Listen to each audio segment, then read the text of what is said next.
Hey everybody, welcome back to another episode of Food for Thought, Thoughts If It Were You, and your host, Gentrics. How has everybody been? It's another day here in May, and as you already know, school is just about out with whoever else still has any, finals and stuff. So, anyway, let's get down to brass tacks, shall we? Alright. First things first, we've had a lot of different topics that we've covered over the last, year, 2 years, 3 years. There's a lot of stuff that we've covered. Lately, we've been covering a lot of major level topics, such as how you care for your body, why is water important, what's been going on in the real world. I do believe I covered the importance of sleep and dietary nutrients. So I'm going to go ahead and reestablish a fact that's important since summer is around the corner. And that would be caring for your body. As I've mentioned before, it's one of those things that people don't seem to think about or take too lightly. Like they think, it's fine, at least I eat and I drink water. I may not work out like I'm supposed to, but at least I get up and move. Well, that's great and all, but you still have to do a little bit more than just that. Hell, if it was that simple, everybody would be as skinny, as a toothpick, but it's not that straightforward. Now, let's go ahead and think about this for a minute. Caring for your body. Well, it's important to look after your body to help you to stay healthy and well, for as long as you can. However, advice about caring for your body is often conflicting and often confusing. I mean, it can be hard to know what exactly is the best thing for it, and each person's different. No two people are the same. Many people abandon any effort to take care of themselves because it's just too difficult as a result. However, just because it's complicated doesn't mean that the effort is not worthwhile. Come on, common sense. I should do an episode on that. Tells us that even doing a bit more exercise or getting a bit more sleep and not eating that, second, third, fourth, fifth, sixth, or seventh slice of cake are likely to be helpful. And the reason I say it that way is because there's a lot of people out there who will eat a slice of cake and then eat another slice of cake, and before they realize it, they've eaten the entire cake, if not half of it. The application of a little science is, quite a lot more common sense than you would think. And it can go a long way in helping you to work out what's best for your body and you in the long run. So the question starts off with, well, why the hell should I care? Or better yet, why do you care about my body? Well, first off, caring for your body just makes sense. It's something that we should do on a day-to-day basis. After all, you only get one body in this life, and I would think you want it to last as long as possible. Well, I guess that depends, doesn't it? Thank you.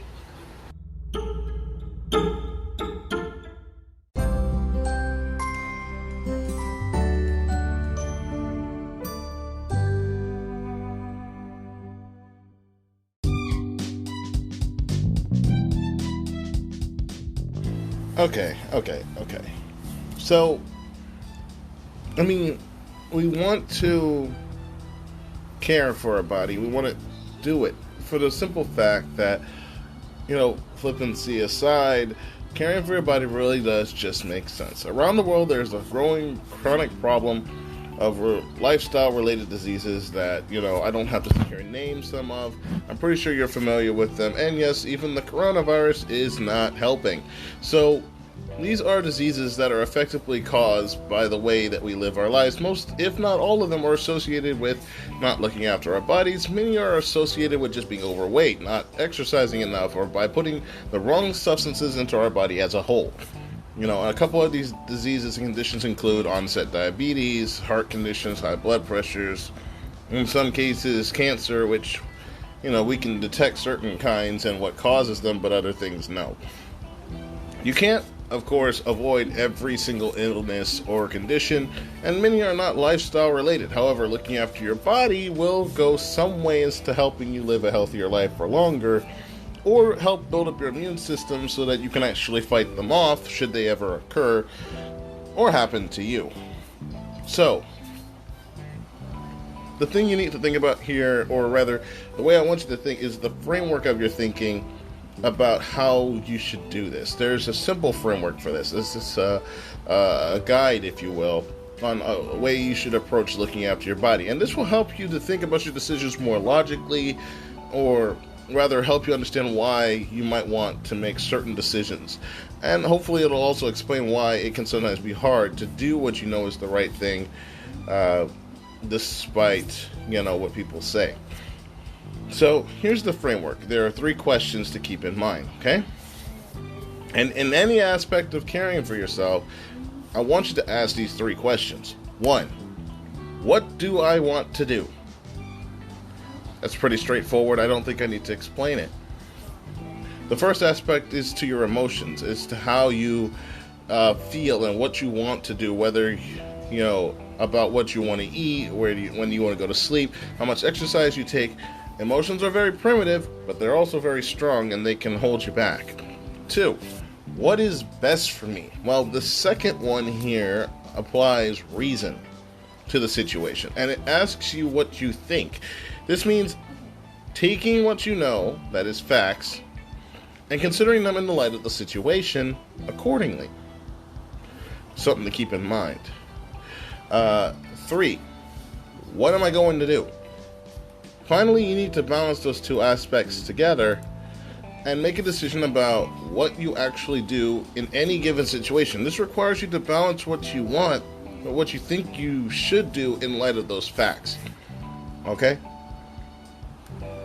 There will be many times when you want to do, or what you want to do, rather, and it coincides perfectly with what you know you should do. Like, you may want to go out for a bike ride because the sun is shining, or go to bed early because you're tired. These are convenient, and it helps your body stay healthy. At other times, you'll find it very tempting to do something you know you should be avoiding. Like, the example I gave earlier, eating another slice of cake, or 2 or 3. Or, for example, not exercise just because you're busy. Remember, it is important that you don't always, how do I put this? You don't always have to do the right thing, but you do need to at least compensate for the fact that you're not doing it. If you're going to fall in one area, pick up in another area to compensate for it, every now and then. It'll be fine to follow your instincts. You can eat an extra slice of chocolate. You can lay around in bed all day. But if you do that too often, there are huge consequences that will fall upon you. For example, if you overeat and don't exercise enough, you're likely to end up overweight and looking like a jelly-filled donut. I understand that one perfectly well. I've done it, and I had to pay the price for it, and now I'm losing weight considerably. And a lot of these can lead to the development of various chronic diseases, including diabetes, which I don't have, thank God. But by all means, you need to give yourself a break from time to time. But don't let these bad behaviors become a habit, because habits are extremely, extremely hard to break. I do believe I covered that before. If you're not sure what I'm talking about, go ahead and look back through my previous podcast. You'll see it. It's there. All right?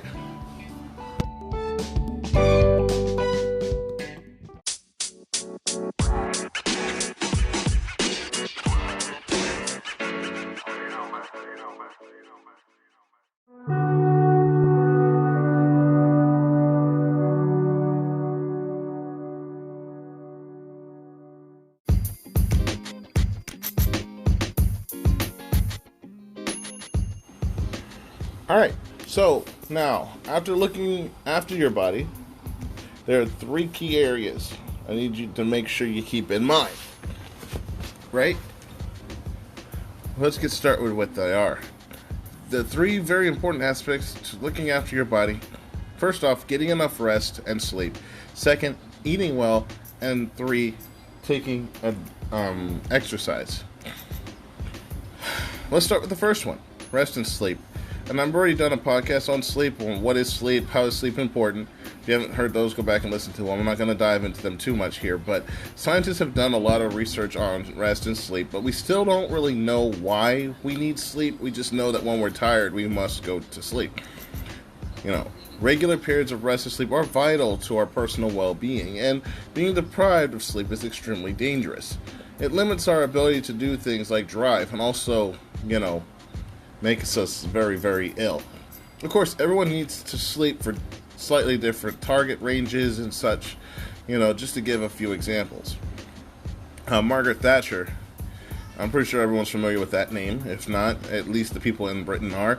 The former British Prime Minister famously claimed that to need only 4 hours of sleep every night, and more recently, there has been almost an epidemic amongst CEOs claiming kudos for early rising. Well, scientists, however, suggest that most people need rather more sleep than they think. This is in turn implies that most of us are probably trying to get on too little sleep.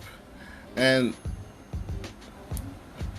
we really shouldn't be doing this. Yes, you can take a power nap for 4 hours and get up and function, but like I said before, this is highly unrecommended.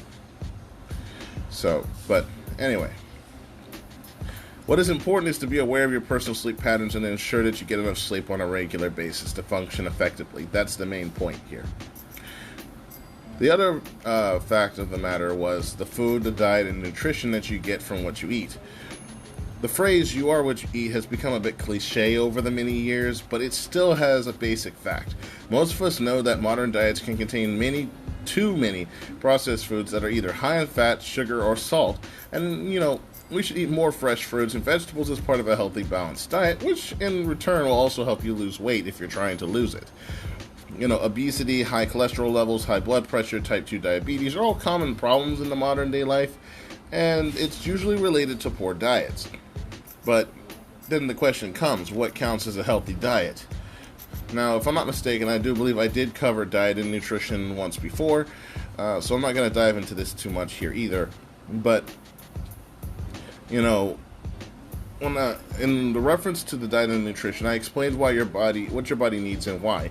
And, it also shows some simple changes to your diet can make big differences to your life, like increasing your energy levels, lifting your spirits, perhaps reducing the likelihood of becoming ill, reducing your chances of being extremely lazy.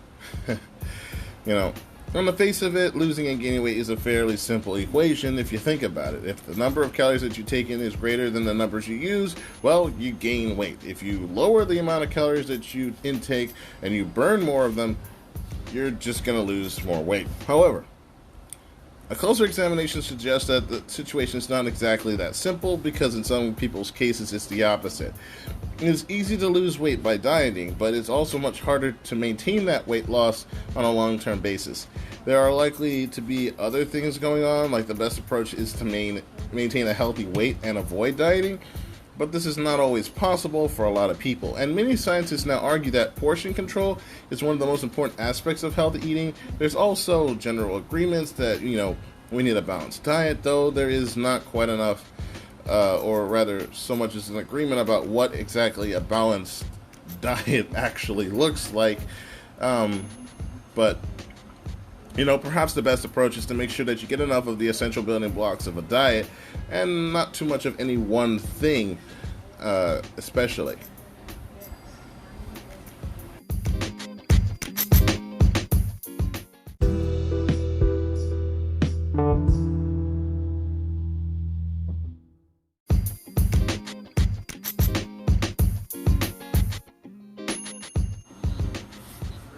All right. So, what are the elements of a diet? Again, a lot of this stuff I've already covered before, so I'm not going to dive into it too much. But like I said, I'm just giving essentials. All right. So the elements of a diet is, number one, protein.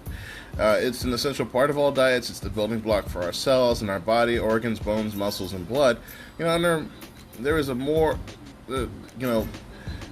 there's so many different types of protein-rich food sources, and how your body should use these is relevant to how that function is used. And again, I covered what is protein before. Next is the fat. Fat is also an essential part of our diet, despite its bad press. We can't live without it, and it's far from the most efficient form of energy. And again, like I said, I covered BMI, I covered what fat is, and how it relates to your body, so feel free to go check those out later.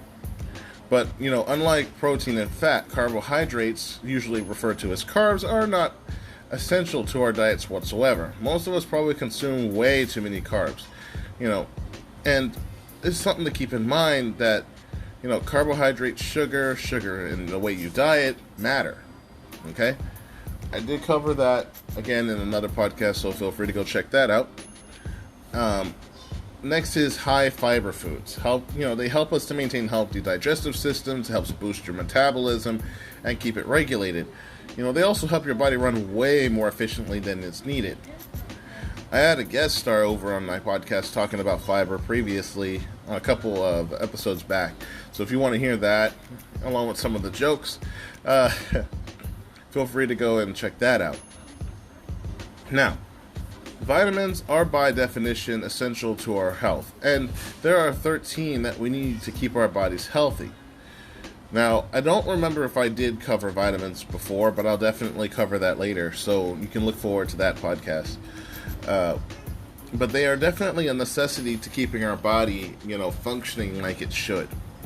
And finally, there are some minerals that are extremely important nutritiously that, such as calcium and such, to help build strong bones and teeth that we need. And again, I covered minerals and nutrients in further detail in another episode. So these are things that you need to keep in mind regarding your diet so that you can stay in shape. Next is exercise. Most people are aware of advice that we should take exercise regularly, but they don't actually do this. And the question that's usually arises is, why is this necessary? But,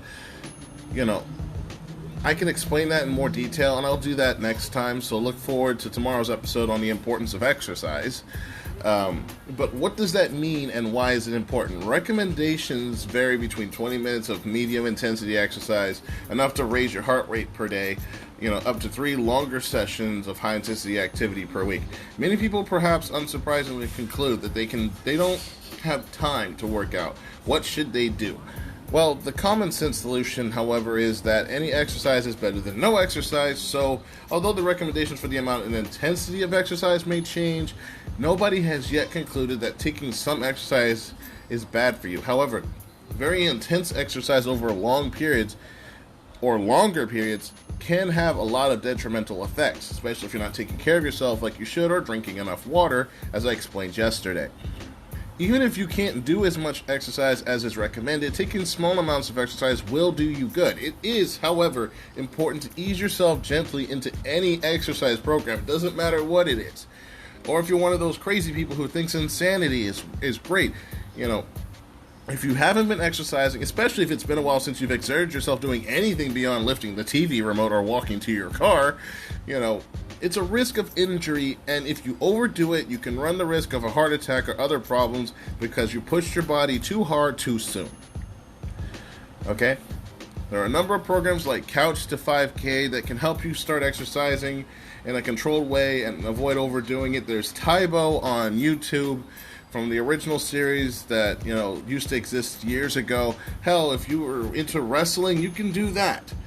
You can go outside and run. You can anything to get you off the couch, and taking care of yourself better than you have been before. The thing to keep in mind is doing the right thing, okay? Knowing what to do and actually doing it are, of course, quite different things. So it's something to keep in mind regarding your own self. Caring for your body is like other aspects of fitness, and if you work on developing your moral compass, then you will be able to apply it to doing the right thing for your body too. And yes, of course, sometimes your emotional response will win, and you won't do the right thing, but with practice, you will get better at making sure that you take care of your body like you should. This is something that you need to keep in mind, okay? Well, that's it for today, guys. I hope you enjoyed this podcast as much as I enjoyed making it. I just want to help other people understand that caring for your body does matter. And if you want to live longer and understand, what's going on in the world, especially since, people are essentially, how do I put this bluntly, passing on every single day, then do what you need to do to ensure that you survive. Wearing a face mask, that's great and all. Staying 6 feet apart, that's even better. But if you don't actually do anything, if you don't take care of yourself, don't exercise, don't move, and you keep yourself locked up inside of a room, then, well, you're no better than a dog in a cage. Okay? Alright, guys, that's it for this episode. This has been Food for Thought, Thoughts to Fit with You, and I'm your host, Gentrics. I'll catch y'all next time with the importance of exercise.